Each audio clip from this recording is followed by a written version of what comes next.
boas-vindas, agradecer por aceitar esse convite. Nós somos a equipe Teatro no Ar, que é um projeto da Escola Teatro Universitário da UFMG, em parceria com a rádio da UFMG, a Rádio Educativa. E é um programa que fala sobre teatro. Quem coordena é a professora Helena Leite Mauro, que está aí com a gente, a Helena. E é um projeto que já tem 4 anos, e esse é o grupo dos estudantes bolsistas que fazem parte do projeto. E a gente desenvolve cada ano uma temporada ou 2 temporadas que fale sobre teatro, ou algum tema que a gente ache relevante nesse sentido, assim. E esse início de semestre a gente está fazendo uma temporada que a gente entrevista artistas de teatro. Não só de teatro, e artistas em geral, dançarinos, do cinema, da televisão, enfim, atores, musicistas. A gente entrevistou muito artistas mineiros. Você é o nosso primeiro convidado de fora. Que honra. Mas a gente está muito feliz com esse convite, porque é um ator que todo mundo aqui admira muito, e todo mundo está Obrigado. curioso para saber, para te conhecer sua trajetória também. Agradecido. Estou aqui à disposição. Arrasou.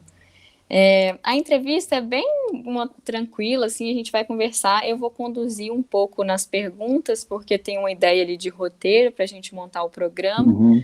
Serão 2 programas de rádio. Aí eu vou perguntar algumas coisas, mas o que você sentir à vontade para falar também, se você quiser compartilhar alguma história, fica à vontade, a gente está aqui todos ouvidos para te conhecer. E no final, os meninos também se sentirem à vontade para fazer alguma pergunta, alguma curiosidade que surja. É isso, é uma entrevista compartilhada que todo mundo participa e a gente vai se conhecendo. Maravilha. Ótimo. Bom, primeiro, que a primeira pergunta que a gente faz para todos os artistas que passam por aqui é esse encontro do artista com a arte, né? Que é muito curioso, cada um tem uma história, tem sua individualidade desse encontro. Então, se você puder compartilhar com a gente um pouco como é que foi seu encontro com a arte, quando que começou, quando você começou a fazer teatro, de onde que veio esse impulso para você ir trilhar esse caminho na sua vida? Então, eu acho que começou muito cedinho. Eu ainda era muito miudinho. Eu tinha uma imaginação, né? Eu acho, como toda criança, assim, muito fértil, assim. E brincava muito já desde pequenininho de ser outros, assim, de viajar, assim, né? Eu tinha uma brincadeira quando eu tinha uns 5, 6 anos de idade, que eu desenhava rostos, né? Aí eu desenhava os rostos assim, e na medida que eu ia desenhando, eu ficava imaginando a vida daquela criatura. Aí eu ia contando umas histórias assim, na medida que eu ia desenhando aqueles rostos. Aí eu tirava a barba, colocava a barba. Aí mulher, eu pegava a borracha, tirava o cabelo, colocava o cabelo, envelhecia.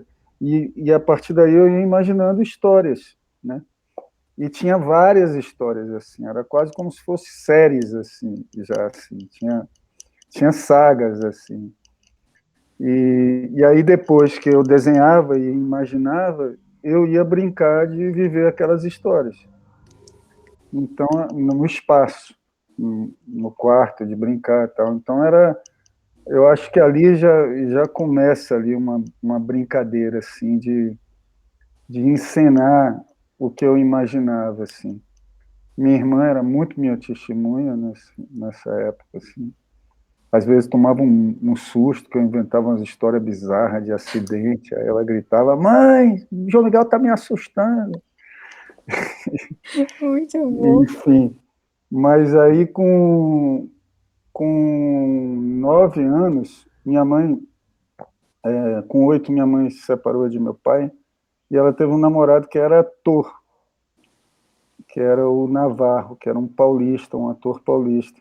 E esse cara olhava para minha mãe e olhava para mim e dizia: "Esse menino é ator". Porque ele vive brincando de inventar, de fazer coisa, e eram muitas histórias mesmo, né? Eu ficava o tempo todo assim.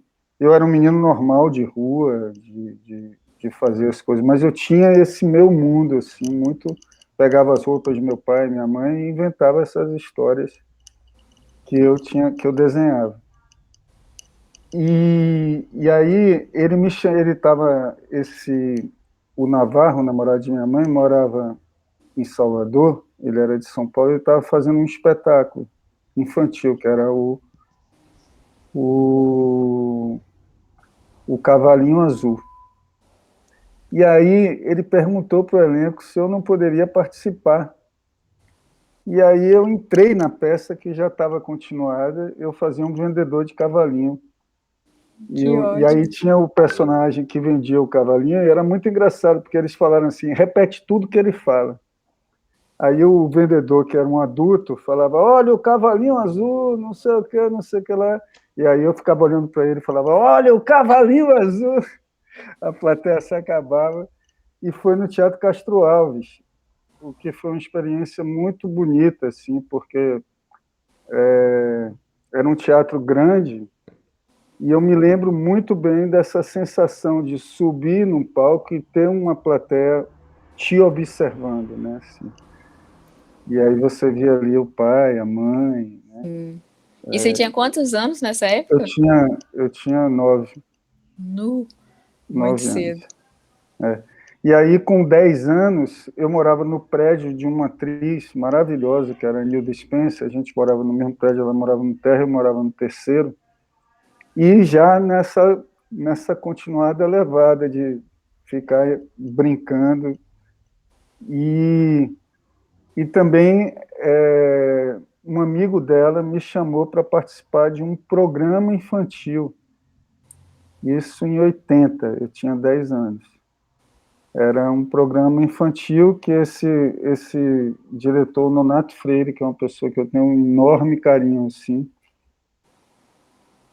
ele me chamou para participar desse programa. E era um programa muito legal, assim, porque era um programa que as crianças opinavam pelo roteiro. Ele perguntava para a gente, o que é que vocês querem falar? Eu falava, quero falar sobre jardim zoológico. Aí a gente ia para o jardim zoológico. E, eu era apresentador do programa. Então foi uma aventura enorme. Assim. Eu morria de vergonha quando eu ia assim, para a escola, e as pessoas ficavam falando, o João Miguel fazendo um programa, eu morria de vergonha, mas eu adorava fazer.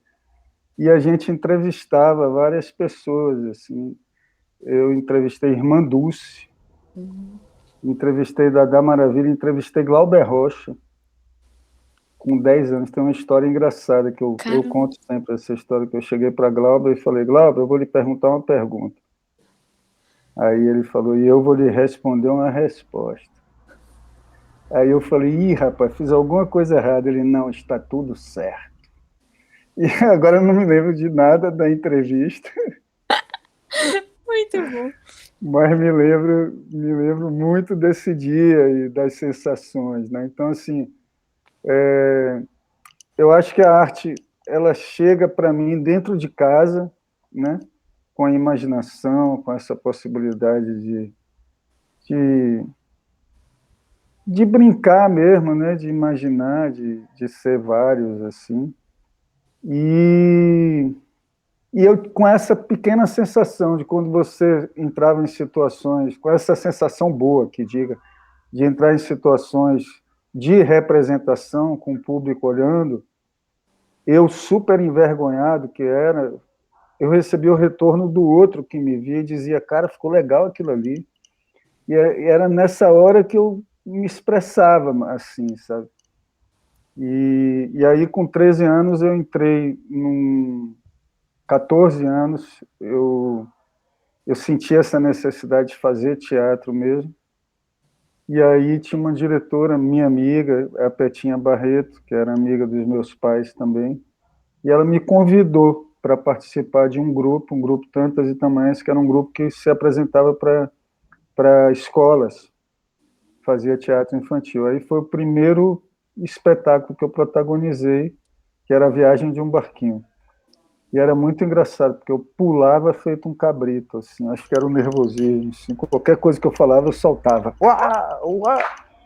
Era, e era muito boa essa sensação de ensaiar. Eu era meio assim, eu ficava desencaixado, né, em várias adolescentes, 15 anos, mas quando eu ia ensaiar, eu falava, não, aqui é bom, aqui é legal, aqui eu gosto. Eu tinha esse discernimento, assim. E aí é isso, eu tive essa experiência dos 14 aos 17, dos 15 aos 17, assim, de fazer esse espetáculo. Foi muito legal. E de ter esse anseio, assim, de querer experimentar, fazer uma escola. Eu fui para o Rio com 18 para 19 anos. Antes eu trabalhei numa agência de publicidade. E aí eu era office boy, aí fui trabalhando em produção gráfica, não sei o quê. Eu percebi que eu podia até enveredar por ali, sabe? Mas aí teve um dia que eu falei assim, cara, vai fazer teatro, senão você vai estar com 40 anos, vai querer parar tudo e não vai dar certo. Vai, segue. Aí eu fui para o Rio de Janeiro, fiscal, Casa de Artes Laranjeiras, que ali foi uma nova fase, né? Assim, de estudar, de observar, de ver espetáculos, de ler. Eu não tinha cultura teatral, então assim isso foi muito importante, assim, de, de, de ir em encontro com algumas linguagens que te interessavam. Né? Eu trabalhei num grupo da Marilena Bibas, que na época que era muito ligado ao teatro antropológico. E aí logo depois eu encontro o Luiz Carlos Vasconcelos numa oficina de teatro, ou de palhaço, que foi fundamental, porque ali nasce o Magal, que é o palhaço que eu faço, E vocês e que é ficaram 1 ano e meio, importantíssimo. né, em João Pessoa, depois com... Depois, fiquei 1 ano e meio na tentativa de criar uma dramaturgia, mas não aconteceu. Mas antes disso, tem essa experiência de nascer o palhaço, né? E de experimentar o palhaço em feiras, em favelas, na rua. E isso para mim foi muito marcante, assim, quando eu descobri a possibilidade de você trabalhar para continuar sendo criança, né? Assim, para continuar sendo abestalhado. E, e isso sempre me interessou muito, assim, até hoje, nos desdobramentos, né? Assim. E aí eu voltei para a Bahia, eu voltei com 2 hérnias de disco, todo tortinho, e aí eu voltei produzindo, assim, e também que foi muito legal, porque eu experimentei uma outra coisa de poder produzir espetáculos que eu acreditava. Então eu trabalhei eu trouxe o Val da Sarapalha para Salvador, que era esse espetáculo que o Luiz Carlos dirigiu, e que eu tive também essa vertigem quando eu vi o Sarapalha, porque o Luiz Carlos, no Rio, havia me chamado eu trabalhei 1 ano com ele numa tese de mestrado que ele fez sobre o riso, então ele chamou alguns palhaços para trabalhar, e foi antes da montagem do Sarapalha. E ali ele dava alguns exercícios para a gente, assim, já ligado à ideia dele de montagem. Então foi muito legal participar, ser cúmplice disso, porque quando eu vi o Sarapalha, falei, caralho, isso aí é aquele exercício que a gente fazia ali, que deu nisso aqui, sabe? Mãe, E isso me encantou demais, assim, que eu falei, caramba, a gente pode começar um trabalho aqui que vai desencadear numa outra coisa acolá, né? Tanto assim, nos seus trabalhos dá, porque por mais que no cinema, por exemplo, você não faça um palhaço diretamente, tem personagens que você faz que dá para perceber ali a linguagem do palhaço também. Total. Então, tudo que a gente aprende, eu acho que é bagagem, exatamente. Ainda mais a linguagem do palhaço, do teatro, né, que é tão importante. Tudo que a gente traz com a gente, que a gente acredita também, né? Eu fiz o palhaço durante 10 anos, eu vivi de palhaço durante 10 anos. Eu achei que eu ia ser palhaço a vida toda, eu não ia fazer outra coisa. Eu dava aula também, que sempre para mim foi muito importante, porque você botava na roda as coisas que você estava procurando, né? Então, isso para mim sempre foi muito legal. Eu sempre aprendi muito dando aula, assim. E eu dei aula para criança. Uma época que eu fazia muito Magal, eu dava aula e fazia o palhaço na escola. Então, toda a minha pesquisa, assim, eu brincava com as crianças também. Então, assim, sempre teve esse espaço de estar perguntando, né?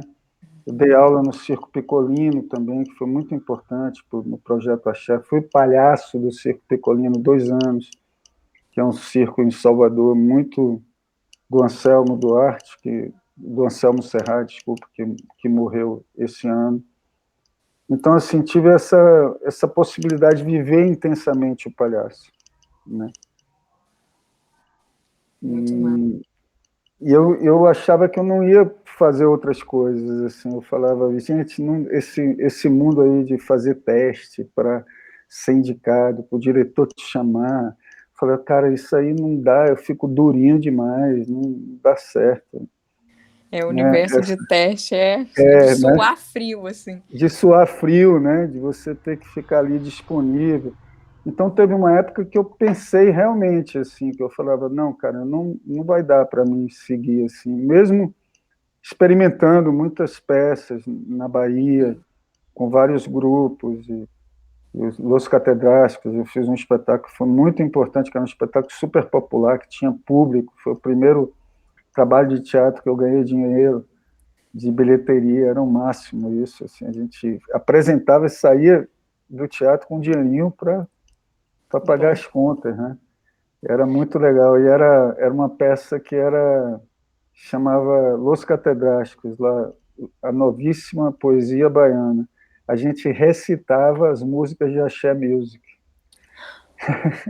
e lotava, e foi Muito bom. no auge do Axé Music, então, assim, tinham várias pessoas que não curtiam, né? Mas o público amava, então a gente pegava aquelas músicas Faraó, ó. Eu falei Faraó. Muito bom, muito bom. E aí, era assim, e era difícil para mim fazer, não era um humor como o Magal, era um outro humor. Então, assim, e aí eu tinha essa sensação que eu falava, cara, eu não vou me encaixar nesse outro universo mais, né, formal, assim. Ô, João, e aí é muito legal você falando isso, porque um pouco depois da peça do seu solo do Bispo, né, você entrou ali no caminho do cinema. E é um caminho, assim, você é muito reconhecido, seu trabalho é muito reconhecido no cinema nacional, assim, principalmente, né? E é até difícil você pensar, porque a indústria cinematográfica brasileira, ela é ainda bastante instável, né, em relação, por exemplo, à televisiva. E como que foi para você, tipo, ter esse privilégio também de consolidar sua carreira no cinema, que é uma linguagem também única ali, que obviamente você vai usar de coisas do teatro, referência do palhaço, mas que é diferente da televisão e é uma linguagem muito cultural também, né?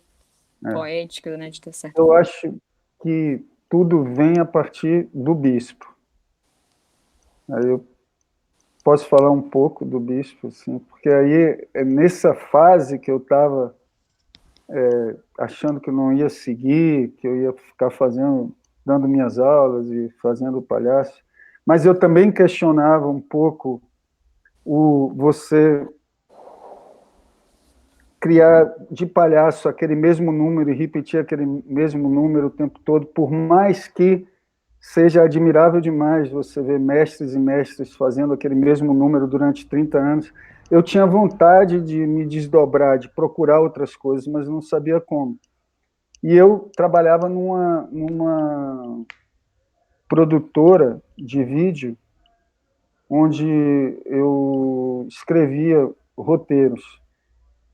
E aí eu escrevi um roteiro para um programa.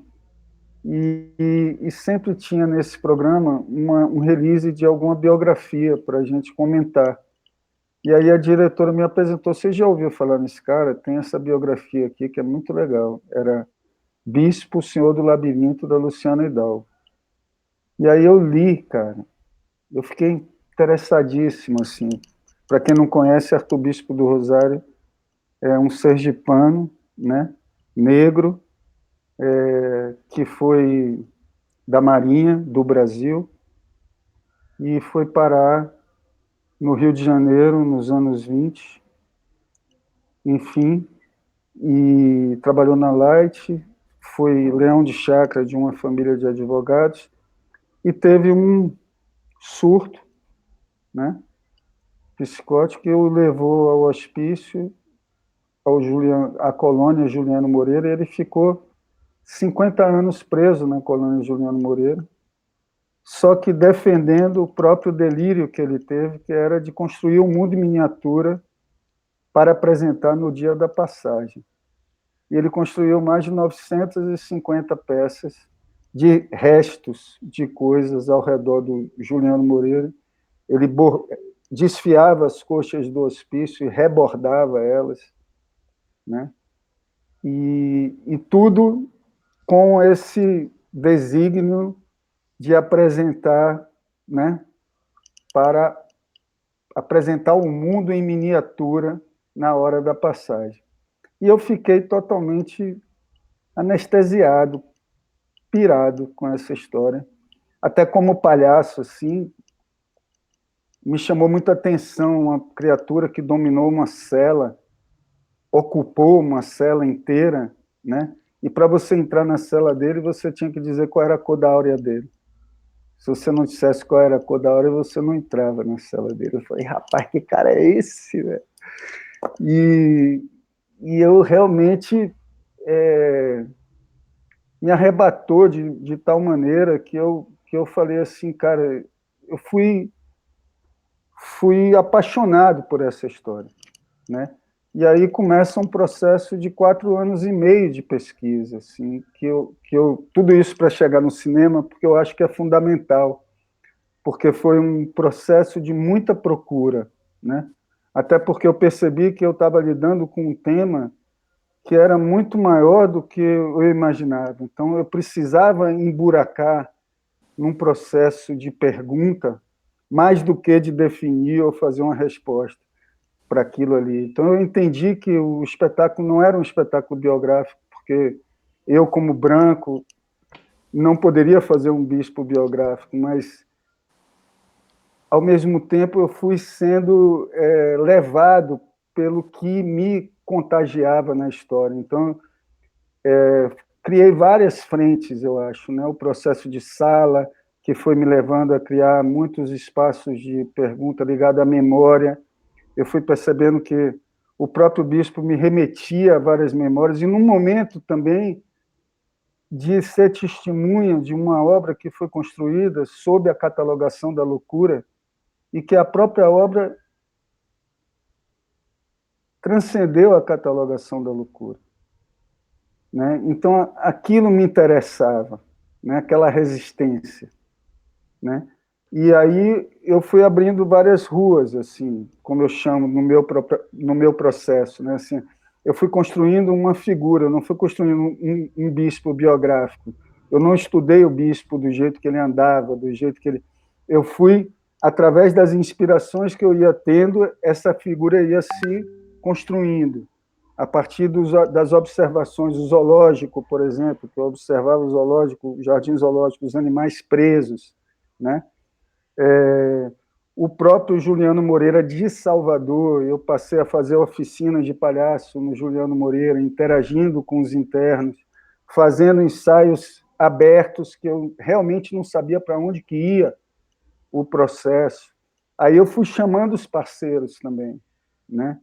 Fui chamando as pessoas para me ajudarem. E aí, quando eu vi, a gente tinha uma espécie de coletivo mesmo, pensando essa lógica de criação, né? Então, eu digo que o espetáculo ele é um diálogo com uma lógica de criação vastíssima perante as obras e tudo que a obra passa, né? Eu vejo ali na obra do Bispo o negro, o índio, o branco, um inconsciente totalmente, né, de uma pessoa que te leva ao seu próprio inconsciente também, a sua memória.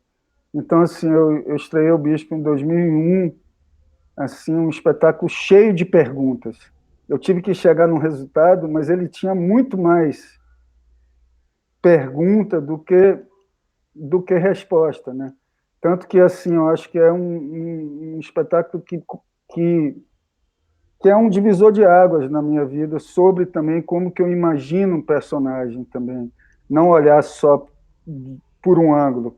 Quais ângulos que você pode olhar para uma mesma figura, né, e construir essa figura, né? Então, assim, eu tive essa experiência de ir para muitos lugares vivos também, de desdobrar o espetáculo de várias maneiras. Eu fiz na Jaula do Leão, no Jardim Zoológico, em Salvador, com um músico. A gente colocou, já não era aí o espetáculo de 1h15, eram 4 horas dentro da jaula, e todo mundo que passava via. A gente montou o cenário todo na jaula, e o leão estava preso numa jaula menor dentro, então ele urrava atrás de mim, assim. E aí eu me lembro que uns amigos olhando, aí uma criança, quando viu o urro do leão, e ele estava fechado numa jaula menor, então o espectador não via o leão, mas ouvia e me via dentro da jaula. Aí uma criança apertou a mão do pai e falou: meu pai, ele engoliu o leão. Aí isso, para mim, assim, acho que é um dos prêmios mais maravilhosos que eu já ganhei na vida, assim, que é aquilo que o Grotowski fala, né, que o espetáculo que o ator faz não é o mesmo que o espectador vê, né? E isso sempre me interessou, assim. Eu acho que o lugar da cena é um lugar de me surpreender, não é um lugar para eu estar à vontade. É um lugar que eu posso estar à vontade no sentido de ter um prazer enorme, mas eu vou me surpreender com o outro que está na minha frente, eu vou me surpreender. Então, assim, eu chego no cinema muito quente desse espetáculo e dessas experiências, né? Então, eu fiz 2 pequenas experiências com 2 filmes baianos, um Esses Moços, do Araripe, que ele me chamou para fazer o Bispo do Rosário. Era uma microparticipação, então eu chego no cinema com o Bispo. E o outro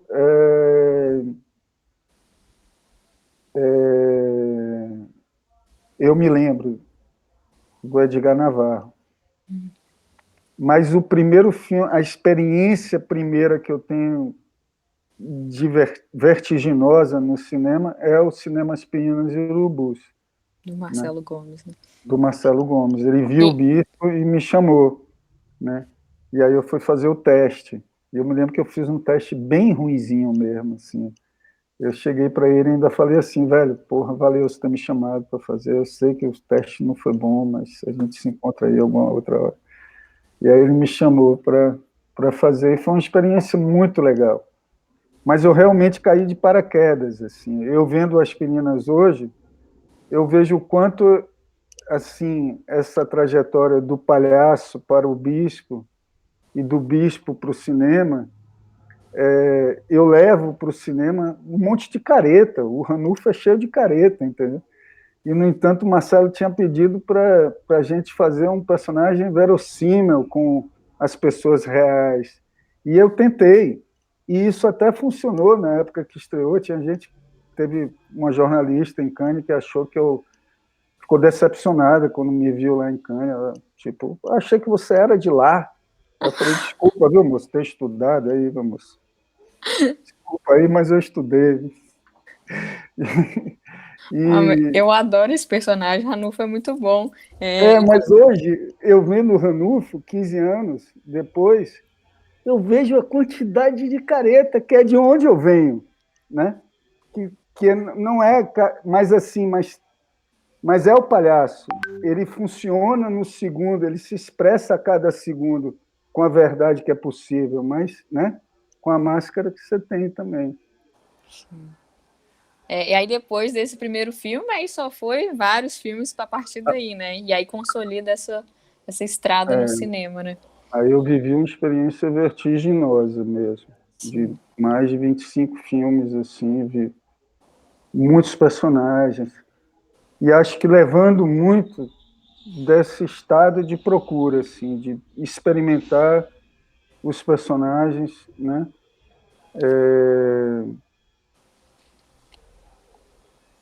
Se arriscando também, né? Assim, Tem uma brincando de fala, procurar. Tem uma fala que você falou uma vez numa entrevista que era: se você não souber o meu nome, mas saber o nome do meu personagem, eu estou fazendo o meu trabalho. E eu Ah, achei é. isso muito legal, porque a gente está em um mundo, né, principalmente essa coisa de televisão, Instagram, rede social, que é um mundo muito de imagens, e muitos atores também acabam indo para esse lugar do aparecer e do não viver e ser ali. Então, essa frase é muito legal porque o ator empresta ali também seu corpo, sua vivência para dar vida a um personagem, né, uma persona. Então, eu queria que você contasse pra gente um pouco desse seu respeito também pelo seu ofício, dessa sua ética que você tem com o seu trabalho, assim, que eu acho que isso é muito legal e, infelizmente, ainda não tem vários atores hoje que estão na mídia e que não tem isso, assim. Então, eu acho que é um diferencial. Eu acho que a gente está a serviço, né, da figura que a gente está procurando. Então, eu acho que eu tenho muito respeito assim pelos personagens e, e pelo jogo. Eu acho também que é isso. Para você fazer as figuras existirem em movimento, de uma maneira que eu acredito que é isso que eu falei, correndo um pouco o risco, se permitindo a poder se surpreender, eu acho que você tem que acreditar no jogo, né? E para isso você tem que criar espaços de perguntas também, para que esse jogo funcione, né? Então eu tenho muito assim essa esse, essa tendência ao emburacamento, assim, tipo, o que é que esse personagem está me dizendo? O que é que ele me remete? Quais as memórias que ele me remete? Às vezes também, quando eu leio um roteiro e eu lembro de alguém, eu já acho isso uma pista maravilhosa, sabe? Porque eu falo, opa, eu me lembro quando eu li o Estômago, eu me lembrei de uma pessoa que eu conhecia, o Santinho. Eu falei, rapaz, esse cara parece com o Santinho. Então isso já me ajuda também, né? Porque é isso, é como você vai abrindo várias ruas. Então uma rua é um Santinho, né? Aí tem outra rua, tem um monólogo dele, pô, isso aqui me lembrou Tom Zé falando. Beleza, é uma pista, né? Ah, esse outro estado aqui me lembra Julieta Mazina. Opa, vou ver os filmes de Julieta Mazina, né? Epa, esse cara aqui me lembrou Grande Otelo, não sei porquê, vou ver. Então, assim, eu fico muito impregnado do ver, né? Eu acho que essa coisa que vem desde criança, assim, dos desenhos, é como eu imaginava aquelas figuras. Então, eu ainda trago isso, né? Como eu imagino e como eu levo. E eu acho que tudo isso, quando a gente fala do jogo, é claro que está inserido no jogo o outro que te vê também. Sem o outro você não faz, né? E sem esses outros que você vê também, que te inspiram, como que você cria essa dinâmica dentro do seu corpo? O que é que te move dentro do corpo para fazer o personagem? Né? Para mim, nasce muito do corpo também. Como que essa figura anda? Qual é o peso dessa figura? É mais pesada do que eu? Então, assim, né? Eu acho que é por aí, é pela curiosidade e, e eu acho que o palhaço me deu muito isso, assim, um olhar muito direto, assim, com o coração, assim. Então também não negar o outro que está na sua frente, o companheiro que contracena com você, né? Sim. E tudo que está ao seu redor, no caso do cinema, tudo, né? No caso do cinema, a câmera, quando eu comecei a fazer, eu falei, rapaz, esse negócio lê sua alma.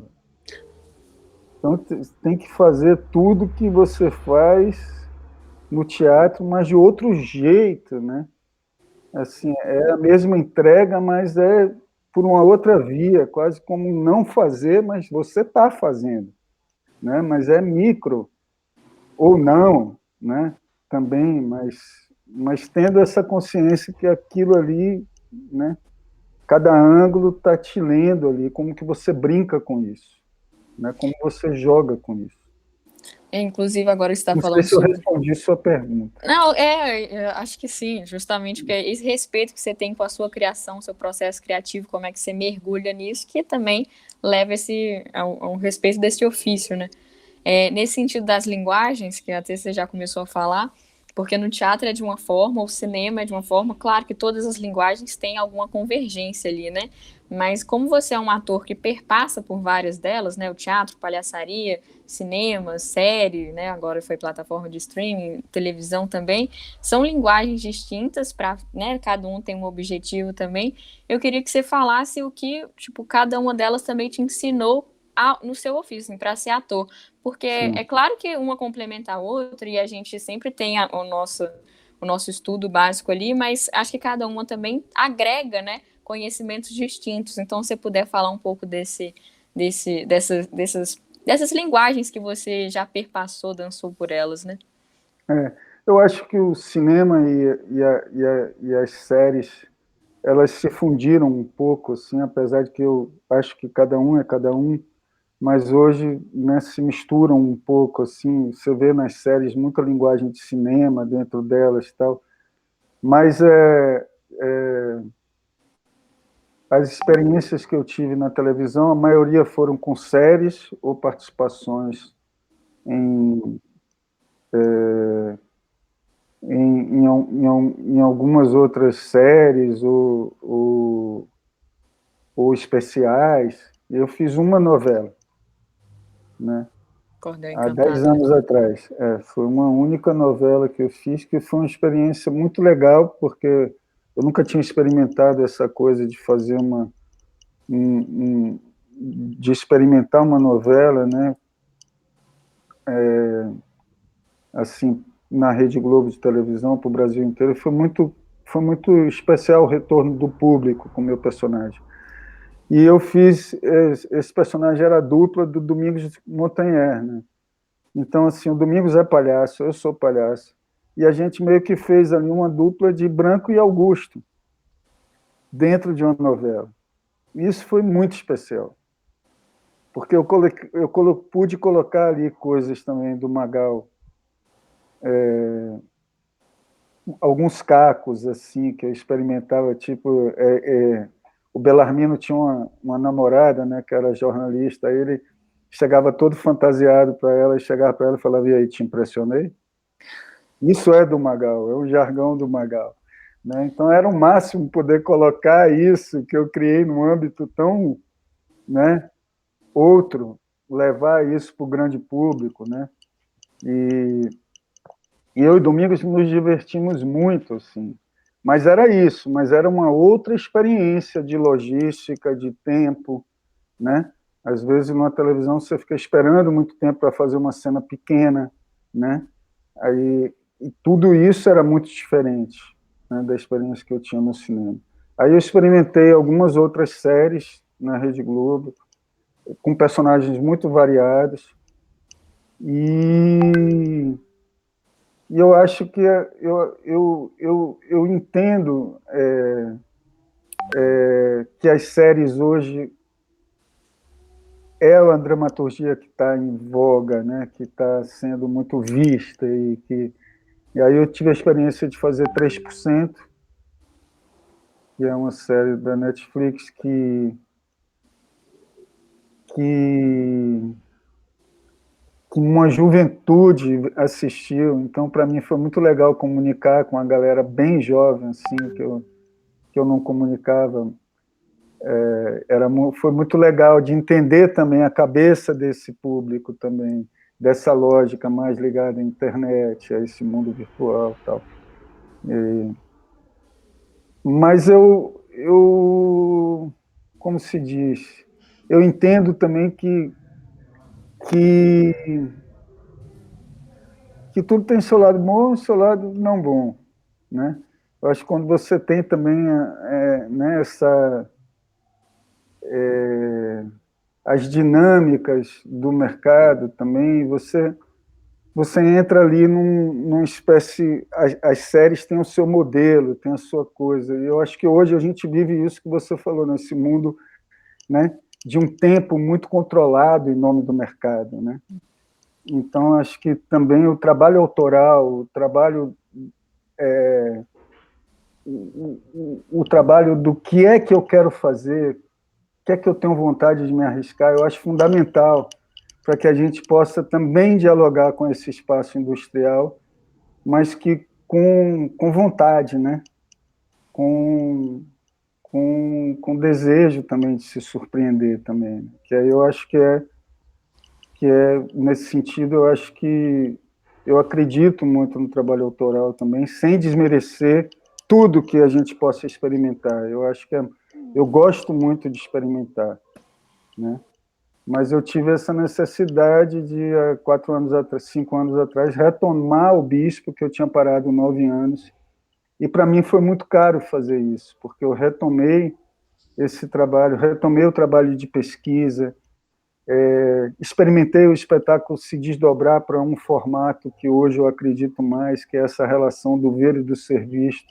Então, é quase um contraponto desse mundo que a gente vive virtual, mas que me interessa também, que é o presencial, que é, né?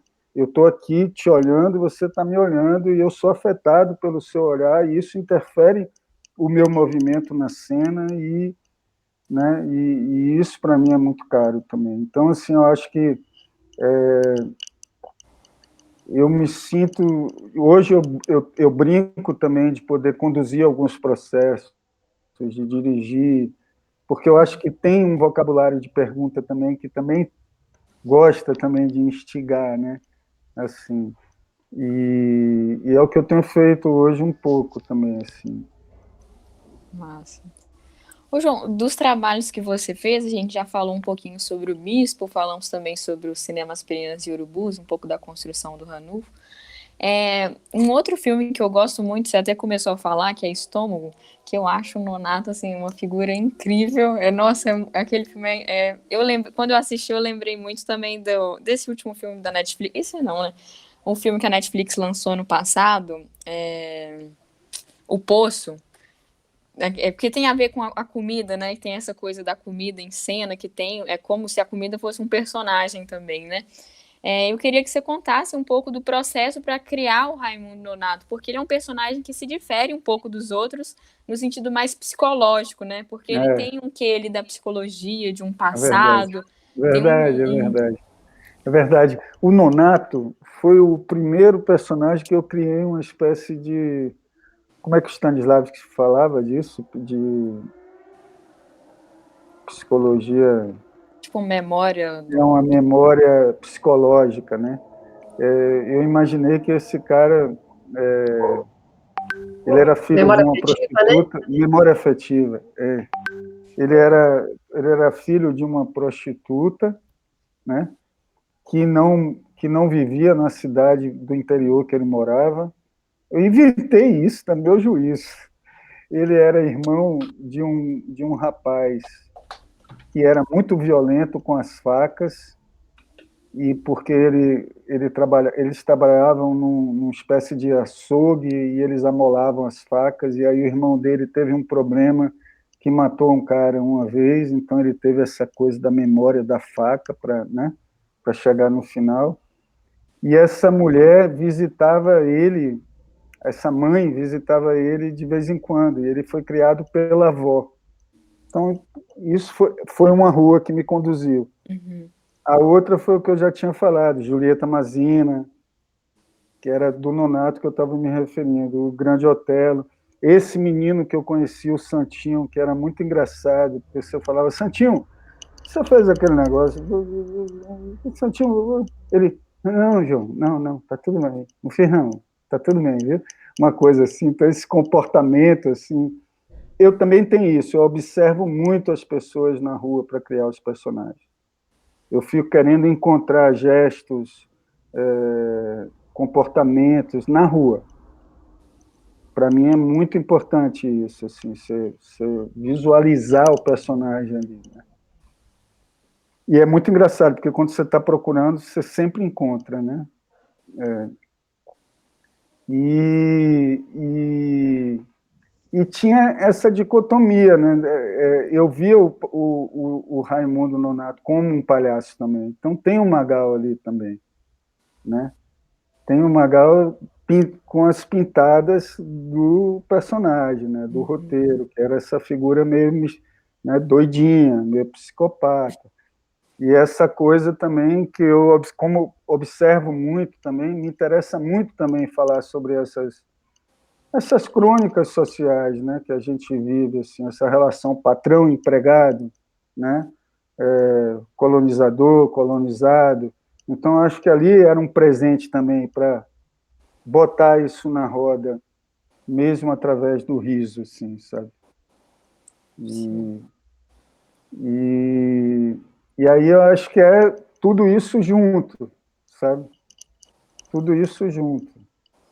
Massa. E é isso que eu também experimentando o personagem junto com o outro que me olha também.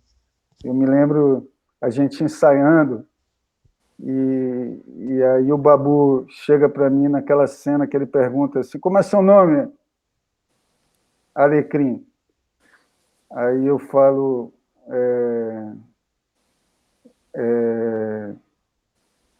Nonato Canivete, uma coisa dessa, né? Eles morreram de rir ali na hora. Entendeu? Então, isso, para mim, assim, fazer da cena um espaço do jogo real que possa envolver o outro que está com você, eu acho que isso também, para mim, é muito sagrado também. Sabe? Isso não quer dizer que vai acontecer o tempo todo. Né? Tipo no Claro. Existo, né, que é um solo, inclusive para falar dessa construção desse personagem, que é um filme, eu vi esses dias, né, eu te falei, um filme muito peculiar, parece quase que um vídeo poema, assim, dirigido pelo Carl Guimarães, e é você sozinho em cena no filme inteiro, recitando poesias do Paulo Leminski, né, aquele livro que você falou, o Catatal. E aí é uma construção totalmente diferente de todos os outros personagens, nesse sentido de não ter com quem contracenar, assim, diretamente, né, outros atores. Mas você tem o espaço, né? Sim, Você você tem a contracena rua, com quem? você tem as pessoas, né? Você tem um livro que te inspira, né? Porque o Catatal é um dos filmes que eu mais admiro porque ele traz essa essa linha tênue da câmera com o que o ator mostra no momento. E a gente fez eu acho maravilhoso o ponto de partida do Cal, que é dialogar com o livro Catatal do Paulo Leminski, né? Que é um livro que parte da premissa do que aconteceria com René Descartes, o pai do cartesianismo mundial, vir para o Brasil pela nau do Maurício de Nassau e o pensamento cartesiano se derreter nos trópicos. Né? Então, assim, é um livro dificílimo de ler, né? Porque o Paulo escreveu o livro desconstruindo, né? Então, ele é uma desconstrução linguística, né? Porque ele pega ali, é meio um Guimarães, assim, né? Um Grande Sertão e muito mais louco, né? E aí eu me lembro que o Cal falou, aí eu falei, Cal, como é que a gente vai fazer isso? E ele falou, João Miguel, o que é que o filósofo faz? Pensa, eu vou ler teu pensamento. Então isso foi muito legal, porque a gente criou um acordo ali de ser impregnado pelo livro e não ensaiar. Então o roteiro eram 4 estados: Acre, Alagoas, Pernambuco e Brasília, né? E, e aí tinha um desenho assim desse Descartes ir perdendo a razão e renascer, mas não tinha essa cena vai ser desse jeito exatamente, entendeu? E isso foi maravilhoso, assim, porque tinha horas que o Carl falava, como é que você sabe que eu ia virar para cá? Eu falei, não sei, mano, a gente está dançando junto, entendeu? E isso me interessa muito também, porque eu acho que aí também é onde o audiovisual, né, pode ser um espaço de revelar o ser que está ali também, né? E abre brecha para esse processo criativo também, né? Porque não também. tem uma coisa. Porque, por exemplo, a televisão, querendo ou não, tem as coisas mais pré-definidas, né? Porque tem um É, episódio certo ali, uma coisa fechada. E no audiovisual, assim como no teatro, você tem uma liberdade criativa maior, né? Então, isso também para o é, trabalho do ator é muito, muito enriquecedor, né? é. Ô, João, falando desses personagens, essas várias construções, você também é um ator muito conhecido pelos seus coadjuvantes, os personagens que você faz Ah, dos eu amo. coadjuvantes. E eu queria Eu, muito que você falasse sobre isso, porque é isso, nem sempre a gente tem que ser protagonista para fazer uma cena mas legal não mesmo. um personagem consistente. E você tem vários coadjuvantes que são muito lembrados. Cidade Ah, eu Baixa, amo. Eu O Se amo. Nada Mais Der Certo, o Gonzaga, de pai para filho. O último agora, do Pacarrete, que eu tive, né? Eu assisti lá em Gramado. Enfim, seus personagens coadjuvantes são muito bons e eu queria que você contasse um pouco desses processos, assim, de você, ator, para construir essas figuras que aparecem, assim, né, no filme inteiro, menos, mas que existem, são reais, ali, palpáveis.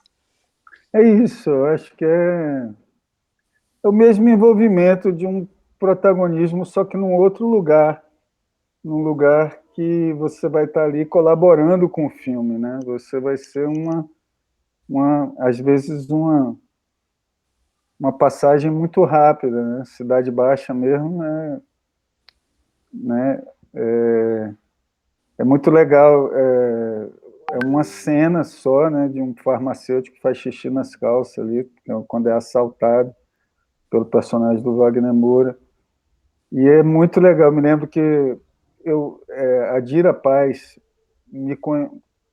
conheceu meu trabalho a partir do Cidade Baixa. Eu me lembro que ela foi falar com o Sérgio Machado, e aí ela falou: Sérgio, a gente tem que aprender muito com os não atores.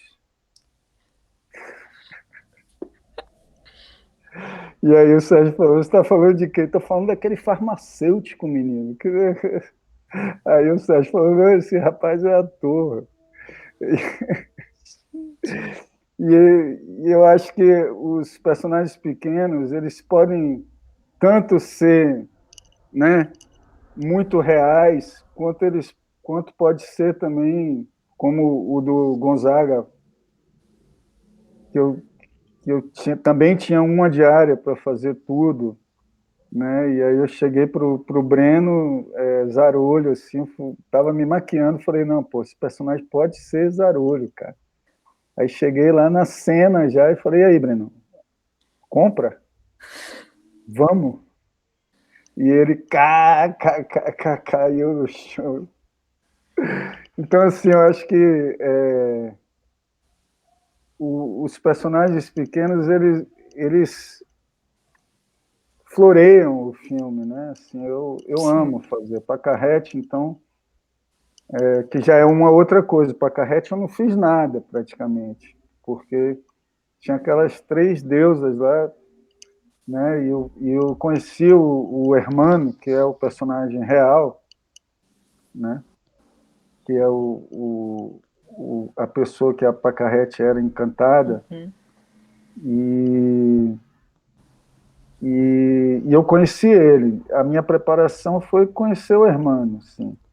E eu entendi a amorosidade daquele personagem. Então você leva aquela amorosidade, você tenta levar, né, para a cena, misturado com o próprio atravessamento pelo encantamento do trabalho de Marcélia, de Soia, de Zezita, né? O afeto ali, tanto que a Soia é irmã do Nanego, né? Que fez o Baldassarra Palha também, que eu produzi, então eu conheço. E o afeto está tão intrínseco ali no filme que tem uma hora que ela me chama de João, ela não me chama de Miguel. E, eu, e o Alan deixou no filme, né? Eu achei muito legal. Assim. Ela, João, não sei o que, e tá lá. E ninguém se incomoda, né? Então, assim, Sim. eu gosto muito. O Celso Sueli, por exemplo, é um personagem que eu amo também, né? Que eu acho que te pedem um envolvimento, né? Assim, o Celso Sueli tinha uma coisa que o Carim queria que a gente ficasse muito misturado com a cidade também, né? E era muito legal porque eu fiz uma espécie de estágio num ponto de mototáxi, né? E aí eu me lembro um dia que terminou a filmagem, eu parei assim para fumar um cigarrinho, e aí eu ainda estava com figurino, né? Com aquele coletezinho de mototáxi, assim. Aí apareceu uma mulher e falou, tá livre? Aí eu, tô. Aí ela, então eu vou lá pro não sei o quê, vira aqui, né? Ela vira aí. Aí ela foi percebendo que eu não sabia o caminho, né? Aí, aí ela perguntou, aí eu falei, mas aonde é mesmo? E aí ela, na garupa, né, falou, mas você não é mototaxista? Eu falei, mais ou menos, mais ou menos. Muito bom. Não, isso é muito legal, né? Essa riqueza também de construção, de conhecimento, porque cada área tem a sua peculiaridade, né? Tem várias vivências que você tem ali no cinema, que é diferente do teatro, que é diferente da E televisão. cada trabalho vai ter sua peculiaridade também, né? Eu acho que é isso, eu acho que cada trabalho pede uma procura também, né? Sim. Falando nesses tantos de trabalho que você já fez, João, é claro que cada um tem sua significância e importância na sua vida, na sua carreira, mas tem algum que hoje talvez você destacaria, assim, que você acha que te transformou, que te virou uma chave, que você acha que, assim, hoje eu quero falar sobre esse trabalho, assim, que me tocou de certa forma. Olha, o Xingu foi uma experiência muito profunda, assim, nos bastidores, porque eu tive contato com várias etnias indígenas. E isso foi realmente transformador na minha vida. Foi uma confirmação, assim, do quanto essas pessoas são mestres, assim, e trazem um conhecimento que a gente tem muito que aprender com eles, assim. Essa relação direta. Eu fiz muitos amigos, assim, que até hoje eu considero irmãos, assim. E eu acho isso um presente, sabe? Porque eles me reconhecem como irmão, assim. Teve o Tapaê, que é um irmãozaço meu, assim, ele um dia chegou para mim e falou, eu tenho um presente para te dar. Aí ele veio até mim e me entregou uma borduna. Sabem o que é uma borduna? É uma lança de madeira, assim. Aí ele veio, assim, convicto de que era para me dar de presente aquilo. E aí ele falou, olha, eu tenho isso aqui há 30 anos, isso aqui representa a minha coragem para onde eu vou, isso me dá coragem, eu levo para todos os lugares. Eu também boto na porta da minha casa para representar a coragem de quem chega, para quem chegar respeitar a sua coragem, você respeitar a coragem do outro. É uma arma que serve também para caçar e serve para guerrear também. Se precisar usar, você usa, tá? Então, assim, eu tenho essa bordona até hoje, assim, e, e, e é isso, o Xingu me permitiu algo que eu já acreditava, mas me confirmou muito, assim, sabe? Que essas pessoas estão muito na frente e o quanto o Brasil é perverso também, né, no seu, infelizmente, no seu enraizamento do colonizador, né? Como que o enraizamento indígena não nos ensina, né? Não, a gente não aprende mais com isso, porque eu acho que a gente tem muito que aprender. Então, assim, o Xingu foi uma experiência muito especial. O Existo é um filme que eu tenho um respeito enorme por isso, por ser 100% autoral, arriscado, e eu acho que é um filme que ainda vai... Ele está sempre sendo estudado, olhado, então, assim, eu acho que é uma obra viva, assim. Tem uma experiência também que eu tenho muito carinho, que é um personagem pequeno, coadjuvante também, que é o Hotel Atlântico, que é um encontro que eu tenho com Suzana Amaral, que é uma amiga maravilhosa, querida, que já se foi, partiu ano passado, mas assim, foi um encontro muito bonito também, uma pessoa que eu considero demais, e uma pessoa fascinada pelo trabalho do ator, com essa falange do se surpreender, e a gente sempre foi muito amigo, até antes dela partir. E eu acho que tem vários trabalhos que eu tenho muito carinho, assim, são muito diversificados, né? São experiências muito diferentes também. Sim. Eu fiz uma série com a Lili Café, O Louco do Viaduto, e a gente filmou debaixo de um viaduto, numa academia de boxe aqui, debaixo de um viaduto. Também foi uma experiência muito legal, que misturava personagens, atores e não atores, assim. Enfim, deixa eu ver o que mais.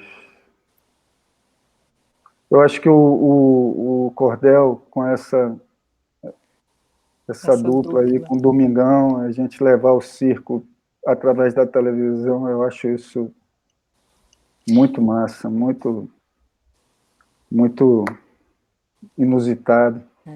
Eu amei essa novela, eu assistia, eu, meus pais e minha irmã, a gente era fã, a gente via todo dia, não perdia um capítulo. Eu fiz um personagem, um personagem que também que eu gostei muito de fazer, foi Solove. É uma série, O Canto Sim. da Sereia. E foi no período que minha avó morreu, minha avó Pilar, é uma figura que eu tenho um amor enorme, assim. E eu levei muito uma coisa feminina em homenagem a ela também. Foi no mesmo período, eu estava em Salvador filmando e ela partiu. Então, assim, foi uma experiência também muito forte, assim.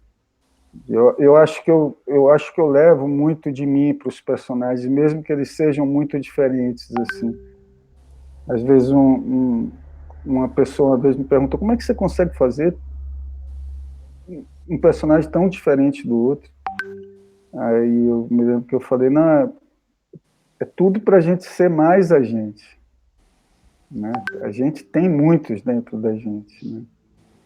Sotigi Cuiaté também não é um filme, mas é uma pessoa que marcou muito minha vida. Logo que eu terminei o Cinema Aspirinas e Urubus, eu fiz uma das viagens mais importantes na minha vida, que foi para o Mali, que é a terra dele, o Mali, o Burkina Faso. Ele convidou a mim e mais 5 brasileiros para conhecer os ancestrais dele e foi uma viagem fantástica, assim.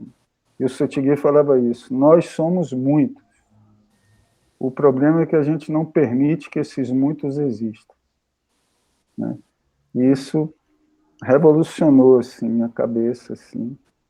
E ele também falava isso: não tenha medo de se ancorar no olhar do outro, porque é o outro que vai te tirar da ignorância de você ficar no seu quintal.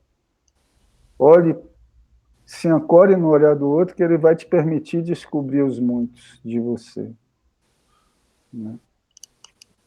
Oh, isso é Então, lindo. assim, eu tenho pessoas também que me guiam, que eu me sinto como mestres, né? Assim, o Sotigi, eu acho que é uma dessas pessoas que me ensinou muito, assim, a estar a serviço, né? A gente Sim. representa humanidades, então, assim, é preciso a gente ter ética, ter respeito, né? Ter amor pelo que é nosso, né? Assim, pelo que pode nos mover, né? Sim. Ainda mais no mundo de hoje que a gente está, o mundo acabou, né, gente? É, O mundo acabou. E a gente está tendo que se reinventar dentro dele. total. João, para terminar assim essa sequência de perguntas, aproveitando o gancho de você já ter falado assim sobre os seus mestres, pessoas e personagens que te guiaram, te ensinaram, nós somos um grupo de estudantes, né? Helena já é professora, atriz, palhaça também. Nós somos artistas em formação, os meninos aqui. E aí é uma pergunta que a gente sempre faz para vocês, que é o que você, já um ator consagrado, já tem seu trabalho, sempre em E pesquisa. consagrado, o quê, Não, criatura? mas assim, já né, tem um trabalho, uma caminhada bem bonita, legal de pesquisa.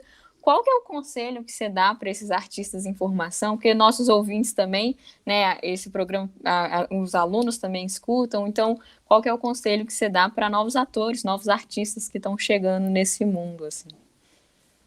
Eu acho que procurem, né? Se apaixonem, procurem, continuem procurando, façam perguntas, né? Mais do que querer responder, faça perguntas, se perca, né? Se surpreendam, se perguntem o que é que vocês têm vontade de fazer, que personagem, que história que vocês têm vontade de contar, que lugares que vocês têm vontade de estar para trocar, né? Sonhar acordado, sonhar se movendo, procurando, né? E procurando com o próprio corpo, procurando com o outro, com os coletivos, com códigos de coletividade, códigos de ética, com ver o outro, ver e ser visto, né?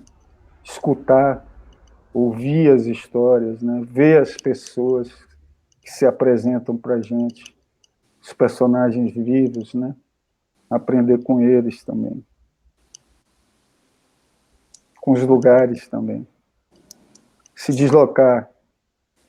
Ainda botaram a gente nessa cilada de ficar preso, mas a gente não pode esquecer que a gente conhece o nosso país se deslocando, né? E se a gente não puder se deslocar, como a gente não está podendo agora, fazer os deslocamentos internos, né?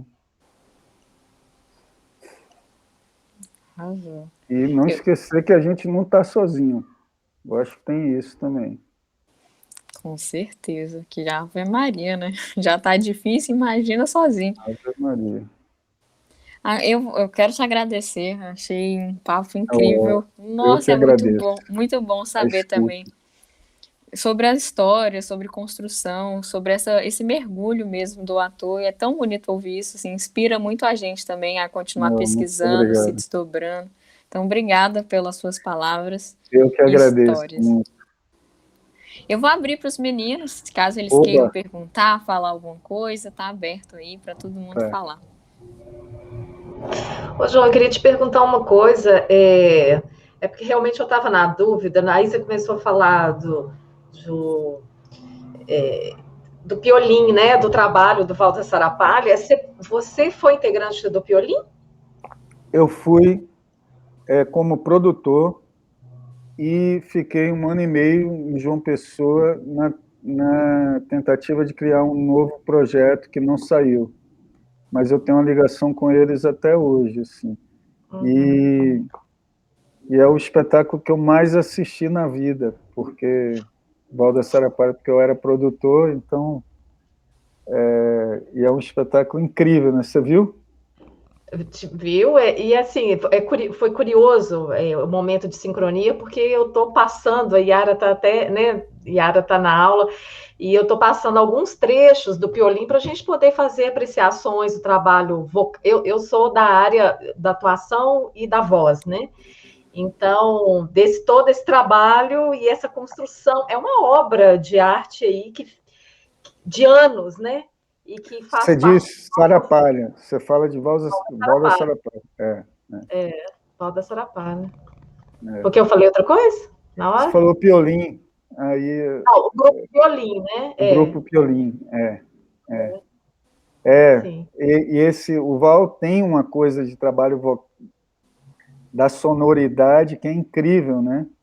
Que são É. as falas que se juntam com a negra secção, com O que é o isso? diabo, com o cachorro. É incrível Fenomenal. aquilo, fenomenal. Que Mas legal. você não atuou, você produziu, né? Eu produzi. Luiz Carlos havia falado na época da possibilidade de eu fazer, que ele estava pensando, mas aí eu trabalhei na pesquisa de palhaço e aí ele foi passar umas férias em João Pessoa e aí construiu, o grupo Certo. se reuniu e Aham. fez. mas eu ainda no período que estava na Cal, ainda tive a oportunidade de ver no Festival de São José do Rio Preto. Eu levei o Magal para o festival e aí vi o espetáculo. Eu fiquei pirado. E aí eu colei com eles. Aquilo é uma coisa. Ó, te agradecer demais, mas é o pessoal aí, quem quiser Obrigado. levantar, mas assim, muitíssimo, muito mesmo. Muito obrigada por Obrigado estar a aqui. você. É uma grande honra de estar aqui, conversando com você, escutando a sua história, todo o seu trabalho, toda essa sua caminhada aí, né? Isso só enche a gente, só aquece o nosso coração, nossa mente aqui, né? E é muito Agradecido. importante para os estudantes, né? Estarem aqui participando e aí levar essas coisas que a gente tem feito na rádio, né? Com todas essas vivências, esses trabalhos, né? Dos artistas, tá? Isso é muito importante para esses estudantes, tanto da escola quanto, logicamente, para todos, né? Que bom, fico muito grato. Estou à disposição. Eu tenho uma perguntinha. Eu também queria... vai lá. A minha é muito simples, muito rápida, mas muito importante. Eu queria saber o que você está lendo e o que você anda assistindo. O que você indica para gente? Eita, pau. Eu tenho escrito muita coisa. Eu retomei aqui umas apostilas que é do meu pai Sotigui, uns textos, cadernos de textos sobre a palavra do Griot, que são pequenas falas dele, assim. Eu posso passar para vocês. São palestras dele falando. E é muito interessante, porque eu estou querendo ver aonde eu coloco isso.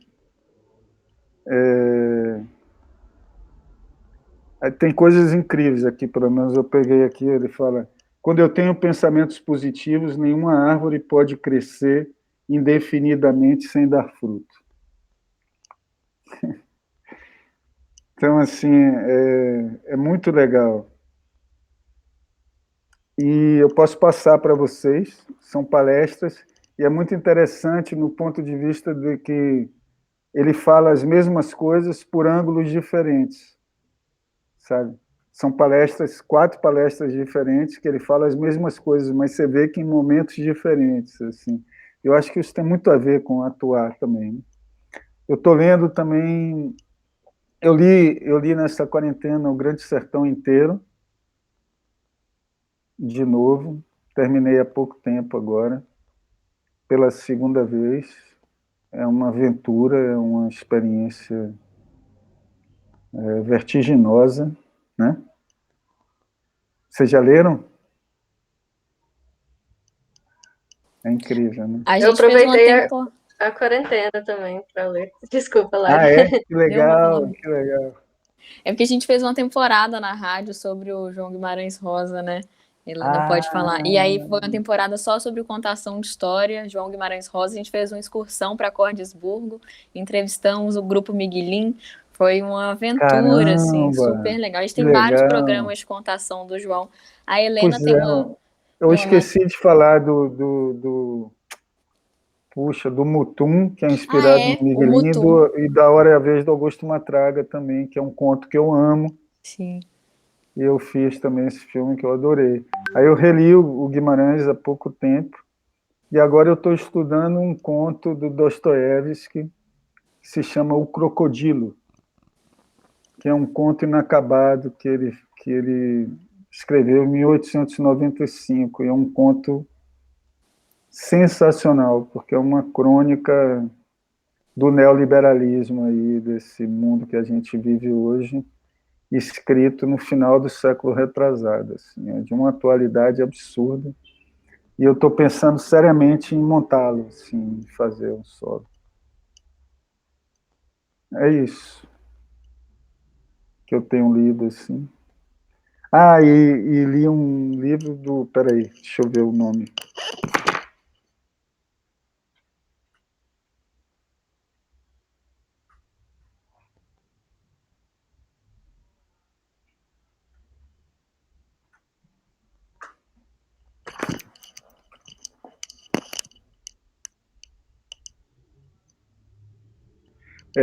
O Corpo Encantado das Ruas, Luiz Antônio Simas.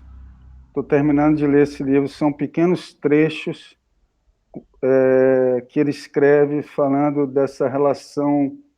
Ele é um historiador e ele escreve sobre o Rio de Janeiro da Umbanda, o Rio de Janeiro da rua, da escola de samba, de toda essa cultura de rua que não é oficializada nas escolas, tal. Ele faz essa ponte, assim, é bem interessante. O Corpo Encantado das Ruas.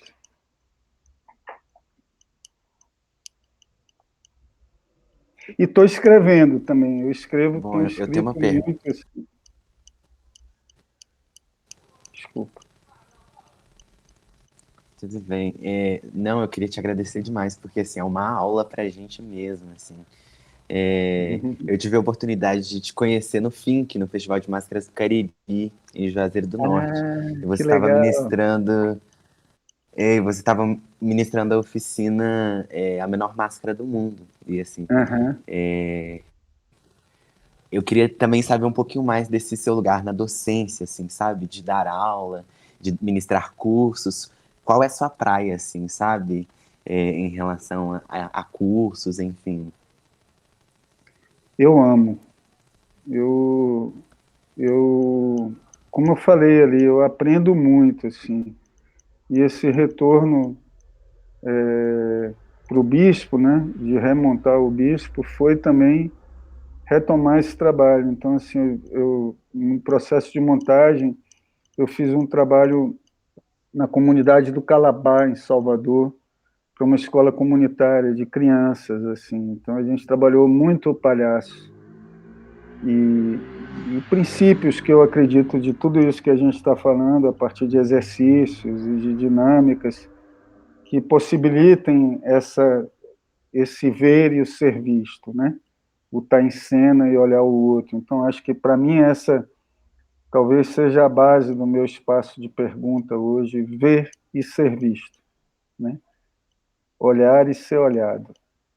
E criar dinâmicas a partir também do trabalho autoral de cada um, né? Que aí está relacionado a memórias também, né? Como, como você pode, né, criar a partir do seu próprio corpo pistas para você chegar numa dramaturgia própria também. Um pouco que é a minha experiência do bispo também, né? E que você possa experimentar também que nós criamos dramaturgia também, quando a gente vai para a sala e que a gente cria esse espaço de pergunta, né? E que o olhar do diretor pode ser um olhar colaborador e não o olhar o dono da verdade que diz vira aqui para a esquerda, vira para a direita, sobe, abaixa a cabeça, né?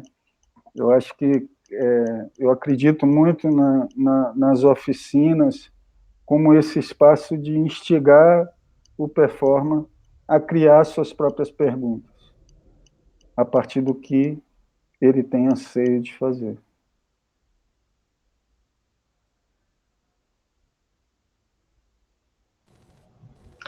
João, você falou que Obrigado, você está escrevendo? Márcio. Sim, eu estou escrevendo bastante, menino. Desde jorros assim, poéticos assim, né? E até pensamentos, né? É uma coisa que eu faço há muito tempo, mas de um ano para cá eu resolvi dividir com os amigos. Então eu mando para os amigos, já mandei para a Lari, mando para os amigos assim coisas, né? Nessa quarentena eu escrevi bastante, tipo isso, estragos, esgotos abertos no estrondo do mundo, craquelando o sistema, perdendo as funções, desesperando o poema. Em casa, preso, selado, amarrado ao que não sou o que não sou, sou o que sou. Me solto, me largo, me desamarro do barulho, no excesso da imagem, na mentira da imagem. Volto, retorno, viajo para o fundo do fundo de mim mesmo. Escancacho, saculejo, desequilíbrio que parece, e vou para dentro. Só indo para dentro, para fora eu vou. Sacolejado do que sou, eu posso fazer por mim. Eu sei que não estou, sozinho não, mas agora se desdobre nos nomes, nas vestes, nas preces, é tudo seu. Não, peraí, esqueci aqui. Ai, meu Deus, sabia. Agora lascou. Agora eu não vou achar. Enfim, é tudo seu. Se desdobre. Ai, meu Deus, esqueci. Enfim, mas são coisas assim, tipo jorros, né? Limpar a casa, tirar a poeira escondida na esquina da porta, lavar e relavar os panos de chão, limpar o que sujou para reusar, comer, lavar o que sujou, varrer, tirar a poeira, lavar, relavar, lavar as mãos, lavar, relavar, lavar a consciência, cozinhar sua comida e ser cobaia de você mesmo, do seu tempero do dia, do seu humor do dia, do seu estado, da sua consciência do dia, cuidar da sua saúde, dos que você não vê, cuidar de você e cuidar do outro. Se ver nesse contexto único, onde o respirar é ameaçado, a alegria é ameaçada, a morte é visitada, encarar, respeitar, conversar com a morte na medida certa, na medida justa, para que a vida se faça nos seus atos, para que o recomeço se dê cheio de vida, de disposição, de casa limpa, de sonhos novos, e que o outro não seja simplesmente uma imagem vazia para você expor sua vaidade vazia, mesquinha, para que o outro seja aquele que te vê no novo tempo, e que nesse novo tempo você possa vê-lo, e que o novo seja novo para todos. Limpa essa poeira doida.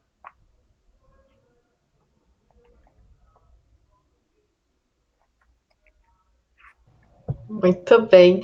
Eu queria. Agora, eu tô acabando, tá, Lari? Gente, Ô, João, eu estou tranquilo aqui, tá bom, papo. João, você fez quando o Sotigui veio aqui no Brasil, você fez aquele encontro? Você participou daquele encontro em São Paulo? Participei de uma oficina que ele deu em São Paulo, foi aí que a gente se conheceu, que a Juliana Jardim trouxe ele para cá. Aham. E porque tem vários vídeos no YouTube que quer dizer, eu assisti ele aqui no FIT, né? No trabalho com o Peter Com Brook, Peter né? Brook. Ação de histórias, mas ano passado eu estudei um pouquinho ele, assim, voltei, pesquisei um pouco mais, pois eu estava dando uma disciplina, né, ano passado, e por causa dos griots, e tem uns vídeos ótimos da oficina, esse material que você tem aí é desse vídeo? É desse período. Oh. Muito bom. Posso te passar. O problema é que eu só tenho ele, quem me deu foi uma irmã, foi até no Festival de Máscaras, a Ana Ská, que ela me deu mimeografado, tem que dar um jeito de Não, mas você não sabe se tem publicação foi pelo Não. SESC? Não tem, né? Não. Isso foi uma coisa que a Ana fez e passou para algumas pessoas dele, mas eu posso te passar tranquilamente, posso até te mandar por correio, se for o caso. Mas se der na boa, mas no YouTube tem uns bons momentos assim com o Sotigui, sabe? Com o depoimento dele, é lindo. Tem um documentário que o Sesc fez, um griot no Brasil. Isso aí, isso mesmo. É bem legal. Que é aí, inclusive, tem um depoimento seu, né? Tem um depoimento. O Sotigui é uma das pessoas mais fantásticas que eu conheci. Ele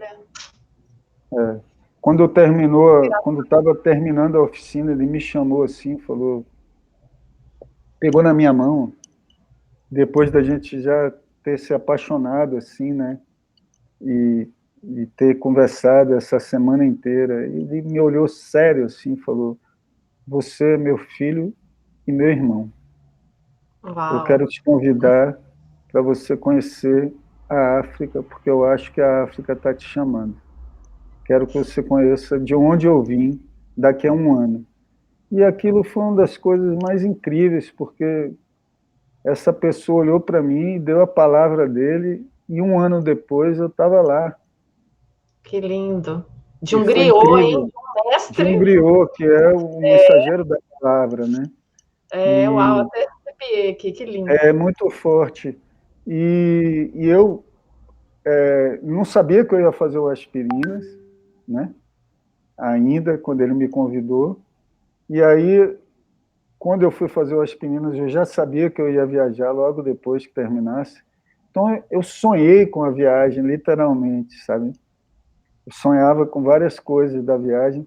E quando a gente chegou lá, ele estava com o Brook no interior do Mali. E a gente chegou em Bamako. Então, a gente ficou 1 semana esperando ele voltar, né? E quando ele voltou, ele pegou na minha mão de novo e ele olhou do mesmo jeito que ele olhou quando ele olhou lá, e ele olhou para mim e falou: sonhamos muito para estar aqui, né, meu filho? Nossa. Eu achei isso com uma força, porque assim, a palavra na dimensão do mistério, né?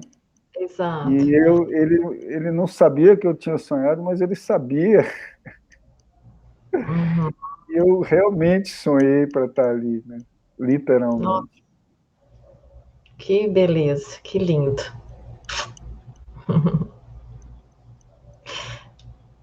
Acho que é isso, né, gente? Senão. Não, se quiserem perguntar mais alguma coisa, estou aqui. Nossa, só te agradecer, João. Foi incrível mesmo. Eu Até que essa agradeço. última parte, eu tô tão. Nossa, essa parte dos sonhos é lindo, né? Essa conexão, essa sincronicidade dos encontros que a gente tem por aí na vida. Isso aí é o que vale. É. E a arte Eu acho proporciona muito isso pra gente, né? é, Seja qual for, a gente tem eu acho que a gente encontros. não pode esquecer disso, né? A gente tem que estar sempre relembrando, assim. E aí, te respondendo também a coisa das oficinas, eu acho que o espaço da sala é um espaço de procura para que a gente não esqueça nunca que a gente está sempre procurando. Não importa a fase da vida que você tiver, a vida é um ciclo, né? Assim, agora eu estou com 50, estou em direção à terceira idade. Mas eu acredito que ainda vou ter muito que aprender,